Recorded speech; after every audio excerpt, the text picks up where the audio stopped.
Computer कितने प्रकार के होते हैं? तो बेसिकली कंप्यूटर 3 ही प्रकार के होते हैं। सबसे पहला डिजिटल, एनालॉग और हाइब्रिड। देखिए अगर आप डिटेल में बात कीजिएगा तो कंप्यूटर को 3 भागों में बांटा गया है। सबसे पहला वर्क के आधार पे, दूसरा साइज के आधार पे और तीसरा पर्पज यानी कि उद्देश्य के आधार पे। वर्क के आधार पे बात कीजिएगा तो वर्क के आधार पे कंप्यूटर 3 प्रकार के होते हैं, डिजिटल, एनालॉग और हाइब्रिड। डिजिटल कंप्यूटर वो होता है जिसके पास खुद का प्रोसेसर होता है और जो क्या करता है कि डेटा को एकदम प्रॉपर देता है, एकदम एग्जैक्ट देता है, यानी कि कोई भी डेटा अगर इतना है तो है। उसके बाद में एनालॉग कंप्यूटर। देखिए एनालॉग कंप्यूटर क्या है कि ठीक इसका अपोजिट है। इसमें क्या होता है कि प्रोसेसर नहीं होता है और ये क्या करता है कि जो भी वैल्यू होता है वो क्या करता है, एग्जैक्ट नहीं देके ये क्या करता है तो अप्रोक्स वैल्यू को बताता है। और अगर आप हाइब्रिड कंप्यूटर की बात कीजिएगा तो हाइब्रिड कंप्यूटर वो होता है जो डिजिटल और एनालॉग जो दोनों से मिलकर बनता है, उसको कहा जाता है हाइब्रिड कंप्यूटर। उसके बाद में साइज के आधार पर बात कीजिएगा तो साइज के आधार पर कंप्यूटर 4 प्रकार के होते हैं। सबसे पहला माइक्रो कंप्यूटर जो कि सबसे छोटे लेवल के कंप्यूटर होते हैं, सबसे छोटे होते हैं, जैसे कि डेस्कटॉप हो गया, लैपटॉप हो गया, पैमटॉप हो गया, मोबाइल फोन वगैरह इसी कैटेगरी में आते हैं। उसके बाद में है मिनी कंप्यूटर। देखिए मिनी कंप्यूटर क्या होते हैं तो ये होते हैं माइक्रो कंप्यूटर से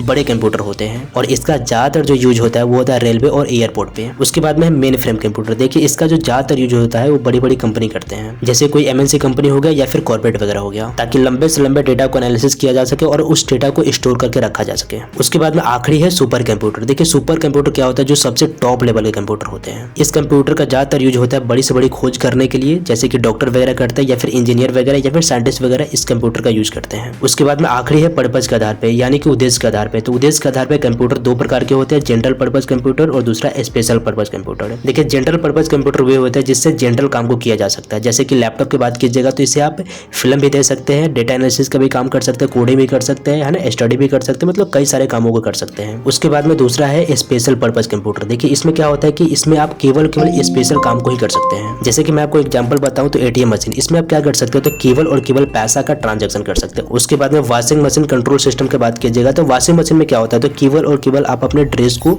वॉश कर सकते हैं, कपड़े को धो सकते हैं, उसके अलावा आप कोई भी काम को नहीं कर सकते हैं, जहाँ तक कि आप अपने बर्तन को भी नहीं धो सकते हैं। तो इसलिए ये होते हैं जनरल पर्पज कंप्यूटर। तो उम्मीद करता हूँ कि टॉपिक आपको अच्छे से क्लियर हुआ होगा, लेकिन अगर आप डिटेल में इस टॉपिक को समझना चाहते हैं तो फिर आप इस वाले लिंक पे क्लिक कर सकते हैं।